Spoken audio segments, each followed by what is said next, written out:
अंग्रेजी शासन के खिलाफ संघर्ष 1857 का विद्रोह। प्रश्न उत्तर करेंगे जो कक्षा 8 के विद्यार्थियों के लिए महत्वपूर्ण होगा। इतिहास का चैप्टर और चैप्टर की संख्या है 6। तो यह पाठ का हम क्वेश्चन और आंसर करेंगे जिसको प्रश्न उत्तर कहते हैं। तो पहला प्रश्न है 1857 का विद्रोह कहाँ से प्रारंभ हुआ था? तो यह मेरठ से प्रारंभ हुआ था। दूसरा प्रश्न है मंगल पांडे किस छावनी के युवा सिपाही थे? तो यह बैरकपुर के सिपाही थे। तीसरा प्रश्न है झांसी में विद्रोह का नेतृत्व किसने किया था? तो रानी लक्ष्मीबाई का नाम आपने सुना होगा, उन्होंने इसका नेतृत्व किया था। आगे प्रश्न है कुंवर सिंह कहाँ के जमींदार थे? तो यह जगदीशपुर के जमींदार हुआ करते थे। आगे प्रश्न है वहाली आंदोलन का नेतृत्व बिहार में किसने किया था? जो वहाली आंदोलन है उसका नेतृत्व किसने किया था? तो उनका नेतृत्व विलायत अली खान ने किया था। आगे है मिलान करना जगदीशपुर कुंवर नारायण, कानपुर नाना साहब, दिल्ली बहादुर शाह जफर, लखनऊ बेगम हजरत महल और माझा प्रवास विष्णु भट्ट गोडसे। पहला प्रश्न है जमींदार अंग्रेजी शासन का विरोध क्यों कर रहे थे? दूसरा प्रश्न है सैनिकों के असंतोष के क्या कारण थे? तीसरा है बहादुर शाह जफर। तो यह प्रश्नों का उत्तर अब हम यहाँ पर एक स्लाइड के माध्यम से भी दे सकते हैं। यहाँ पर आप देखिए जमींदार अंग्रेजी शासन का विरोध क्यों करते थे? तो लिखेंगे कई जमींदारों की जमीनें अंग्रेजी शासन की वजह से छीन गई थी, जिन्हें उम्मीद थी कि अंग्रेजों के भारत से चले जाने पर उनकी खोई जमीन पुनः वापस मिल जाएगी, इसलिए वे अंग्रेजी शासन का विरोध करते थे। दूसरा प्रश्न है सैनिकों में असंतोष के क्या कारण थे? सैनिकों में असंतोष के क्या कारण थे? उत्तर लिखेंगे अंग्रेजी सेना में काम करने वाले भारतीय सिपाही खुश नहीं थे। उन्हें अंग्रेजी सिपाहियों की उपेक्षा कम वेतन मिलता था। मतलब उनकी जो सैलरी होती थी उस समय क्या था, बहुत कम मिलता था। इसलिए जो भारतीय सिपाही थे वो क्या थे, वो उस व्यवस्था से क्षुब्ध रहा करते थे। क्या करते थे? क्षुब्ध रहा करते थे। वे चाहते थे किसी भी अच्छे काम करके उन्हें हवलदार या सूबेदार से ऊंचा पद नहीं दिया जाता था। ये दोनों पद काफ़ी छोटे होते थे। क्या होते थे? छोटे होते थे। और सेना के सारे पद अंग्रेजों के लिए ही सुरक्षित रखे जाते थे। सेना के लिए बनाया गया नियम भी उन्हें खफा लगता था। इन नियमों के अनुसार सैनिकों ने दूसरे देशों के साथ होने वाले युद्धों के लिए समुद्र पार भी नहीं जाना होता था। ऐसा प्रावधान किया जाए। यह कानून 1856 में बना। हिंदू धर्म में उस समय समुद्र पार करना पाप माना जाता था।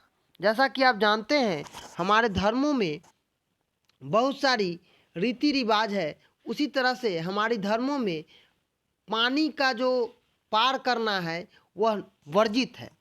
उस समय था तो लोग क्या करते थे, उसको अपने धर्म से जोड़ लिए थे और वह नहीं कर रहे थे, इसलिए वह उसे पाप मानते थे। तीसरा प्रश्न है बहादुर शाह जफर के समर्थन से क्या प्रभाव पड़ा? तो बहादुर शाह जफर के समर्थन से विद्रोह का मनोबल बढ़ गया। अब मुगल सल्तनत की सत्ता भी सांकेतिक रूप से उसके साथ थी। बहादुर शाह जफर के समर्थन से विद्रोह की ज्वाला और भभक उठती है और यह उसे प्रभावित करती है। आगे प्रश्न है विद्रोह को दबाने में अंग्रेज क्यों सफल रहे? देखिए कोई भी विद्रोह के पास तलवारें थी, परंपरागत हथियार थे, जबकि अंग्रेजों के पास बंदूक थी, भाला थे और बहुत सारे औजार भी थे जो कि उससे वो क्या करते थे, लड़ते थे। तो औकात बंदूक की ताकत से जीतना नहीं जा सकता है। फिर भी अंग्रेजों ने इंग्लैंड से भारी फौज मंगा ली थी जो बंदूकों और आधुनिक तोपों से लैस थी। इस कारण अंग्रेजी विद्रोह को दबाने में वे सफल नहीं रह सके। आगे प्रश्न है, 1857 के विद्रोह में कुंवर सिंह का क्या योगदान था? तो बाबू कुंवर सिंह बिहार के उत्तर प्रदेश में विद्रोह की ज्वाला को भड़का दिया था। अंग्रेजों ने जगदीशपुर के जमींदारी छीन ली। उन्होंने विद्रोह का साथ लेकर अपनी जमीन वापस पा ली और इस प्रकार वे अन्य वैसे जमींदारों और शासकों के लिए प्रेरणा के स्रोत बने जिनकी सत्ता अंग्रेजों ने छीन ली थी। फिर अन्य नवाब और जमींदार भी अंग्रेजी हुकूमत के खिलाफ खुलकर विद्रोह करने लगे। आगे प्रश्न है, विद्रोहियों के उद्देश्य को अपने शब्दों में व्यक्त करें। उत्तर लिखेंगे, विद्रोही चाहते थे कि भारत में अंग्रेजी शासन का अंत हो। अंग्रेज मुक्त भारत का उद्देश्य था। साथ वे चाहते थे कि अंग्रेजों की बदनीतियों का अंत हो। मुगल सल्तनत के दौरान की शांति भारत में पुनः लौट आए। उन्होंने अपने घोषणा पत्र में वादा किया था कि जमींदारों को उनकी जमीन छीनी गई जागीर लौटा दी जाएगी। व्यापारियों को भी वस्तुओं के व्यापार की आज़ादी दी जाएगी और भारतीयों को सरकारी सेवा में उच्च पद मिलेगी। पंडितों मौलवियों को धर्मों की रक्षा का आश्वासन दिया गया और बुनकर शिल्पकारों को भी सरकारी सहायता का भरोसा देकर यह विद्रोह अपने शब्दों में बहुत बड़ा था, लेकिन इसे दबा दिया गया अंग्रेजों के द्वारा। आगे प्रश्न है, विद्रोह के बाद अंग्रेजी शासन के स्वरूप में क्या बदलाव आया? विद्रोह के बाद सन 1858 में ब्रिटिश सदन में एक कानून पास हुआ। भारत से ईस्ट इंडिया कंपनी के शासन को समाप्त कर सीधे ब्रिटेन की सरकार शासन को स्थापित किया। भारत के सभी शासकों को भरोसा दिया गया कि भविष्य में उनके राज्य को उनसे छीना नहीं जाएगा। सैनिक ढांचे में बदलाव की गई और यूरोपीय सैनिकों की संख्या बढ़ा दी गई।